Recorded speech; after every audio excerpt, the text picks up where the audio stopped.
The following content is provided under a Creative Commons license.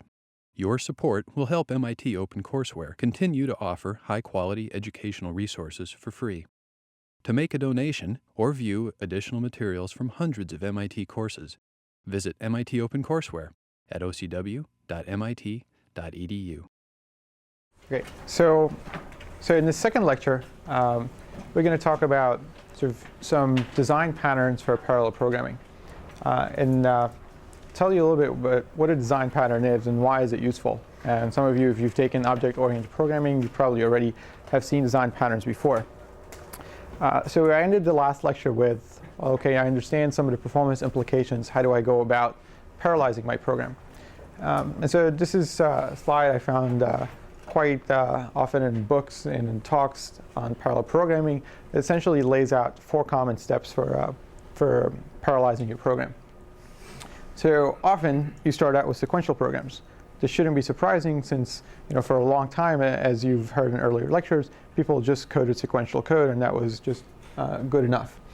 So now the problem is you want to take that sequential code, or you want to still write sequential code just because it's conceptually easier, and you want to be able to parallelize it so that you can map it down to your parallel architecture, which in this example has four processors. So the first step is you take your sequential program and you divide it up into tasks. So during the project reviews, for example, yesterday when I talked to each team individually, we sort of talked about this, and you sort of stumbled on these 4 steps, whether you realize it or not. And so you come up with these tasks, and then each one essentially encapsulates some computation. And then you group them together, so this is some granularity adjustment, and you map them down to processes. So these are things you compose into threads, for example. And then you have to essentially plop these down onto actual processors, and they have to talk with each other. So you have to orchestrate the communication, and then finally do the execution. So we'll step through each one of these at a time.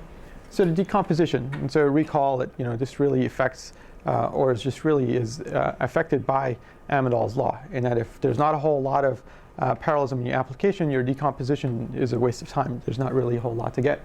But what you're trying to do is identify concurrency in your application and figure out at what level to exploit it. So what you're trying to do is divide up your computation into tasks, and eventually these are going to be distributed among processors, and you want to find enough of them so that you can keep all the processors busy. And remember that the more of these that you have, this gives you sort of an upper bound on your potential speed up. And as in the ray tracing example that I showed, the number of tasks that you have may vary at runtime. So sometimes you might have a lot of rays bouncing off a lot of things, and sometimes you might not have a whole lot of reflection going on. So the number of rays will change over time.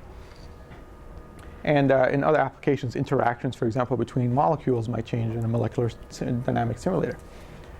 The assignment really affects granularity. This is where you've partitioned your tasks, you're trying to group them together so that you're taking into account what is the communication cost going to be, what kind of locality am I going to deal with, and what kind of synchronization mechanisms do I need, and how often do I need to synchronize. So you specify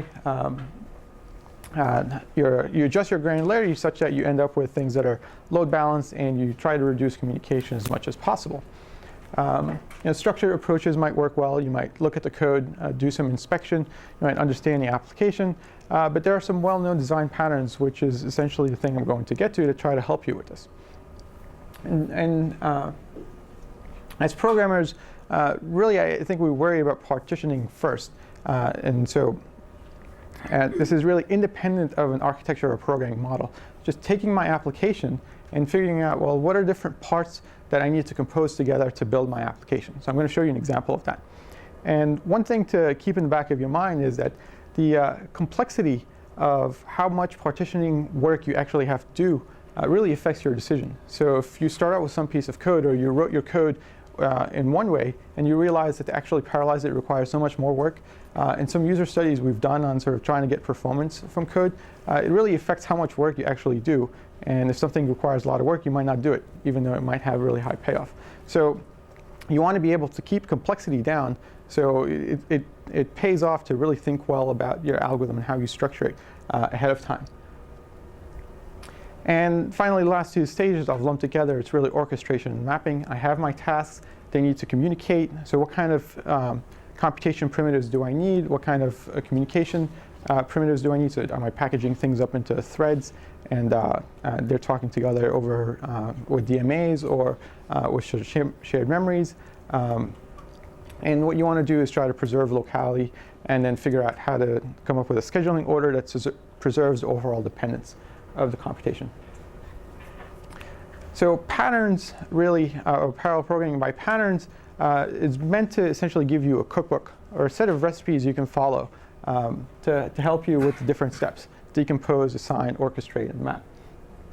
And this could lead to really high-quality solutions in some domains. So in scientific computations, it's really, there's a lot of problems that are well understood and well studied, and some of the frequently occurring things have been abstracted out and sort of recorded in patterns.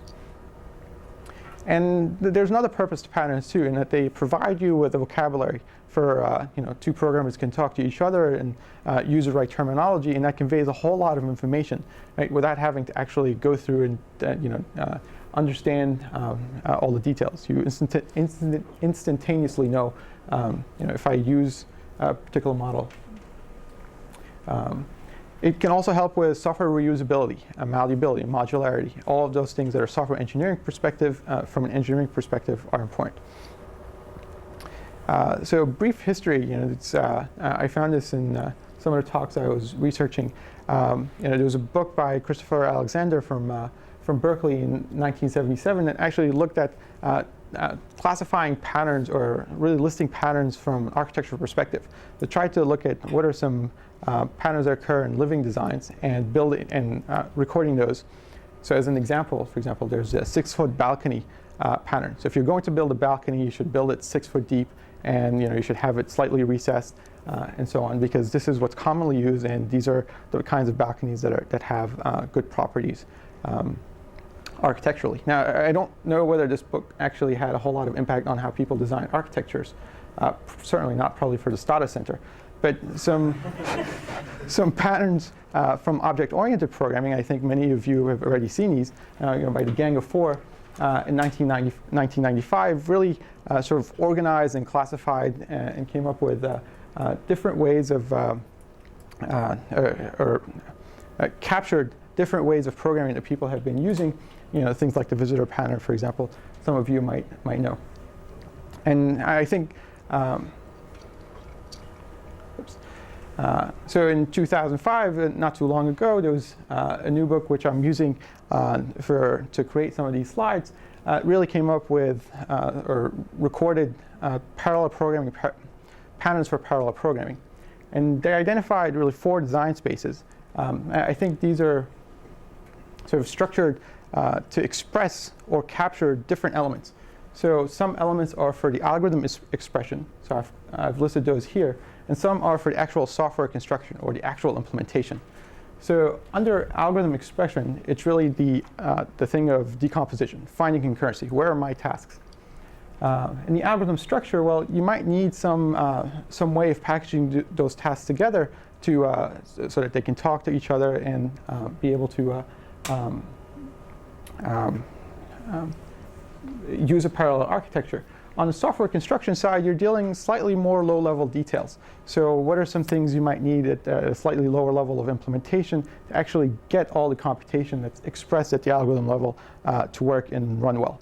So I'm going to essentially talk about the latter part in the next lecture, and I'll cover much of the algorithm expression stuff here, at least the finding concurrency part in this talk. And if there's time, I'll do algorithm structure. Otherwise, just talk about it next time. So let's say you're working with MPEG decoding. This is a pipeline picture of an MPEG-2 decoder, or rather a block level diagram of an MPEG-2 decoder. And you have this algorithm, and you say, OK, I want to parallelize this. Where's my parallelism? Where's my concurrency? So in MPEG-2, you have some bit stream. You do some decoding on it, and you end up with 2 things. You end up with motion vectors that tell you, here's somebody's head. In the next scene, it's moved to this particular location. And you also, so these are captured by the motion vectors. And you also do some space, so this captures or recovers temporal information. And here you recover spatial information. So in somebody's head, you might have discovered some redundancy, so that redundancy is eliminated out. So you need to now essentially uncompress or undo that compression. So you go through some stages, you combine the two together, combine the motion estimation and now the recovered pictures to reconstruct the image, and then you might do some additional stages. This particular stage here is indicated to be data parallel in that I can do different scenes, for example, in parallel, or I might be able to do different slices of the picture in parallel. So I can essentially take advantage of data parallelism, the concept of taking a loop and breaking it up, as I showed in lecture 5. So in task decomposition, what we're looking for is really independent coarse-grained computation. And these often are inherent to the algorithm. So here I've outlined these in yellow here. So this is one particular task. I can have one thread of execution doing all the spatial decomposition. I can have another thread decoding all my motion vectors. And in general, you're looking for sequences of statements that operate together as a group. These could be loops, or they could be functions.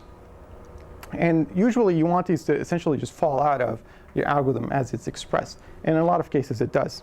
So depending on how you think about the program, you might be able to find these quicker or easier.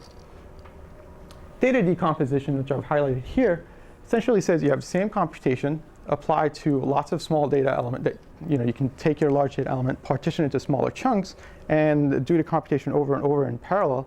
And so that allows you to essentially get that kind of data parallelism expansion in space. And finally, I'm going to make a case for pipeline parallelism, which essentially says, well, I can recognize that I have a lot of stages in my computation. And it does help to actually have this kind of decomposition. Just because you're familiar with pipelining concepts from other domains, so this type of producer-consumer chain is actually beneficial. So it does help to sort of expose these kinds of relationships. So what are some guidelines for actually coming up with your task decomposition? Where do you start? You have your algorithm. You understand the problem really well. You're writing some code. And the hope is that, in fact, as I pointed out, it does happen that you can look for sort of natural code regions that encapsulate your computation. So function calls, distinct loop iterations are pretty good places to start looking. And it's easier, as a general rule, it's easier to start with as many tasks as possible and then fuse them to make them more coarse-grained than to go the other way around. It impacts your software engineering decisions. It impacts software implementation. It impacts how you encapsulate things and low-level details of implementation. So it's always easier to fuse than to fizz. And you want to consider three things. You want to keep three things in mind: flexibility, efficiency, and simplicity. So flexibility says, if you made some decisions, is that really going to is that really going to scale well, or is it going to allow you to sort of make changes? So you might want to have fixed tasks versus parameterized tasks, for example. So the loops that I showed in the previous talk, each loop that I parallelized had a hard-coded number that said you're going to do 4 iterations. That may work well, or it may not work well. I can't reuse that code now if I want to essentially use that kind of data decomposition and work sharing. If I have a longer loop and I want a longer array and I want each thread to do more work. So you might want to parameterize more things in your tasks. The efficiency, in that you have to keep in mind that each of these tasks will eventually sort of have to talk with other tasks. There's communication costs that have to be taken into account, synchronization. So you want these tasks to actually amortize the communication costs or other overheads over the computation. And you want to keep in mind that there's going to be dependencies between these tasks, and you don't want these dependencies to get out of hand. So you want to keep things under control. And lastly, which is probably as important as the other two, simplicity. And that if you start decomposing your code into different chunks and you can't then understand your code in the end, it doesn't help you from a debugging perspective, doesn't help you from a software engineering perspective, or being able to reuse your code, or other people being able to understand your code. Guidelines for data decomposition are sort of similar. And you essentially have to do task and data parallelism to sort of complete your process. And often your task decomposition dictates your data partitioning. So if I've split up a loop into 2 different processes, I've essentially implied how data should be distributed between these 2 threads. And data composition is a good starting point as opposed to task parallelism as a good starting point. If you're doing the same computation over and over and over again over really, really large data sets.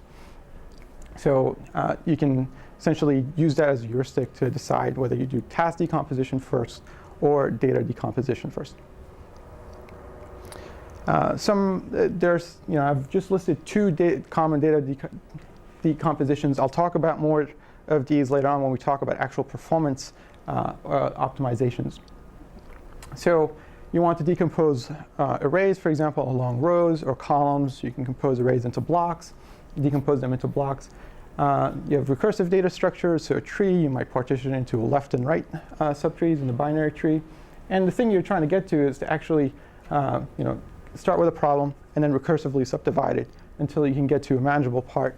You do the computation, then figure out a way to do the integration. It's like merge sort, classic example. Tries to capture this really well.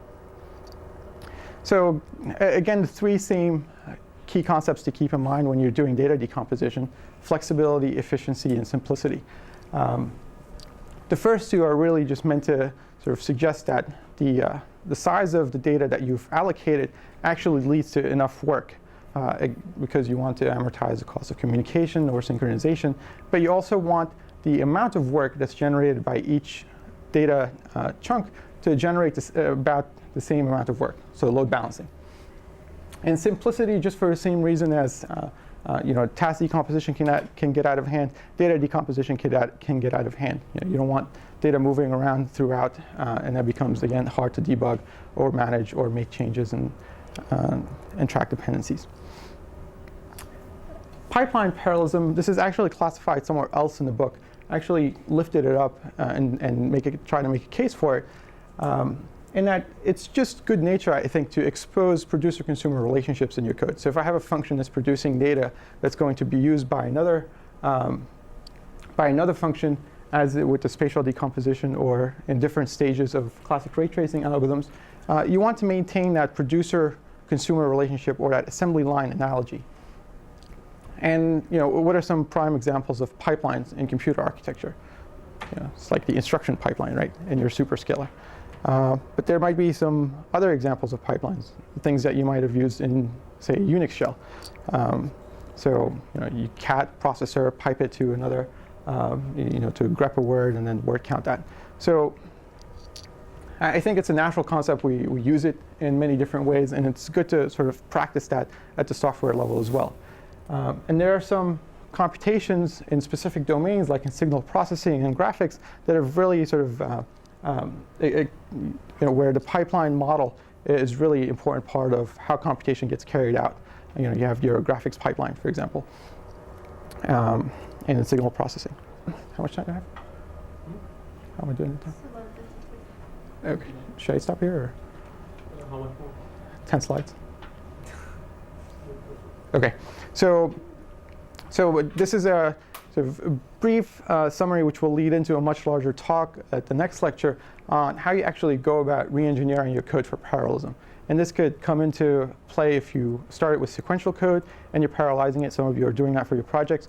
Or if you're actually writing code from scratch and you want to engineer that for parallelism as well. So I think it's important to sort of understand the problem that you're working with. So you want to survey your landscape, understand what other people might have done, and look for well-known solutions and common pitfalls. And the patterns that I'm going to talk about in more detail really provide you with a list of questions to sort of help you assess the existing code that you're working with or the algorithm that the problem that you're trying to solve. There's some things that you need to keep in mind that sort of affect your overall correctness. So for example, is your computation numerically stable? You might know if you have floating point computation, you might not be able to reorder all the operations because that might affect your actual precision And so your overall output might be different, and that may or may not be acceptable. So a lot of scientific codes, for example, or things that have to deal with a lot of precision might have to be cognizant of that fact. You want to also define the scope of what are you trying to do, and will it be good enough?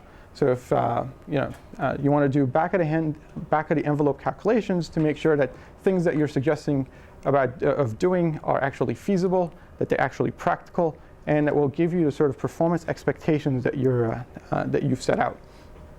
You also want to understand sort of your input range. You might be able to specialize if there are some cases, for example, that you're allowed to ignore. So these are good things to keep in mind. You also want to define a testing protocol. I think it's important to understand, you've started out with some piece of code, you're going to make some changes to it, how you're going to go about testing it, how you might go about debugging it, and that could be essentially where you spend a lot of your time. And then, having these things in mind, I think the parts that are worth looking at are the parts that make the most sense. Where is your computation spending most of its time? So hotspots in your code. And you can use profiling tools for that. And in fact, you'll see some of that for cell in some of the recitations later in the course. Okay, so a simple example, a molecular dynamics simulator. What you're trying to do is you have some space of molecules, which I'm just going to represent in 2D. And, let's say I have water molecules, and I have some protein that I'm trying to sort of understand how the different atoms in that molecule are moving around, so that I can determine the shape of the protein. So there are forces, there are bonded forces between the molecules. So I've just shown, for example, bonded forces among my protein. And then there are non-bonded forces. So how are different atoms sort of interacting with each other because of electrostatic forces, for example. So if you're trying to understand, so what you try to do is figure out on each atom, what are all the forces that are affecting it, and what is its current position, and then you try to estimate where it's going to move based on, Newtonian, in the simplest case, a Newtonian F equals ma type projection. So in naive algorithm, you have n-squared interactions, right? You have to calculate all the forces on one molecule from all others. But you can sort of, by understanding your problem, you know that you can actually exploit the properties of forces that essentially decrease exponentially, so you can use a cutoff distance. So if a molecule is way too far away, you can ignore this. And for people who do galaxy calculations, you can ignore geometric forces between constellations or clusters that are too far apart. So in the sequential code, some pseudocode for doing a molecular dynamics simulator, and you have your atoms array, your force array, your set of neighbors in two-dimensional space, and you're going to go through and sort of simulate different time steps. And for each time step, you're going to do, for each atom, compute the bonded forces, compute who are my neighbors. For those neighbors, compute. So these are things that are essentially encapsulate distance, compute the forces between them, update the position, and end. So since this is a loop, then that might suggest essentially where to start looking for concurrency. So you can start with the decomposition patterns, and there'll be more in-depth details about those next. And then, and I'm going to give you some intuition. And then you try to figure out whether your decomposition has to abide by certain dependencies. And what are those dependencies? How do you expose them? And then how can you design and evaluate? How can you evaluate your design? Screwed up again. I just fixed this. OK, so this is the pseudocode again from the previous slide. And since all you have is a simple loop that essentially says this is where to look for computation. And since you're essentially doing the same computation for each atom, then that again gives you the type of parallelism that we've talked about before. So you can look for splitting up each iteration and parallelizing those so that each processor, for example, does one atom, or each processor does a collection of atoms. But there are additional tasks, so data level parallelism versus sort of control parallelism. For each atom, you also want to calculate the forces. You want to calculate long-range interactions, find neighbors, update position, and so on. And some of these have shared data, some of them do not. So you have to factor that in. So understanding the control dependencies essentially tells you, tells you how you need to lay out your orchestration. So you have your bonded forces, you have your neighbor list, That affects your long-range calculations. But to do this update position, I need both of these tasks to have completed. And in each one of these tasks, there's different data structures that they need. So everybody essentially reads the location of the atoms. So this is good because in one time step that essentially says I can really distribute this really well. But then there's a write synchronization problem because eventually I have to update this array. So I have to be careful about who goes first. There's an accumulation, which means I can potentially do a reduction on these. There are some writes on the other end, but that seems to be a localized data structure. So for partitioning, for example, neighbors might have to be just local to that different processor. So coming up with this structure and sort of block level diagram helps you essentially figure out where are your tasks, helps you figure out what kind of synchronization mechanisms you need, and it can also help you suggest sort of the data distribution that you might need to sort of reduce synchronization costs and problems. And lastly, you want to essentially evaluate your design. And you want to keep in mind, what is your target architecture? Are you trying to really run on shared memory and distributed memory and message passing, or are you just doing this for one architecture? So for your project, you're doing this for cell, so you can be very cell-specific. But if you're doing this in other contexts, the architecture actually might influence some of your decisions. Does data sharing have enough special properties like a read-only? There are data structures that are read-only. Are there enough accumulations that you can exploit by reductions?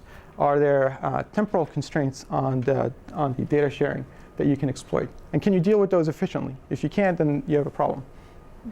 And so you need to resolve that. And if the design is OK, then you move on to the next design space. And so at the next lecture, I'll go through these in a lot more detail. That's it.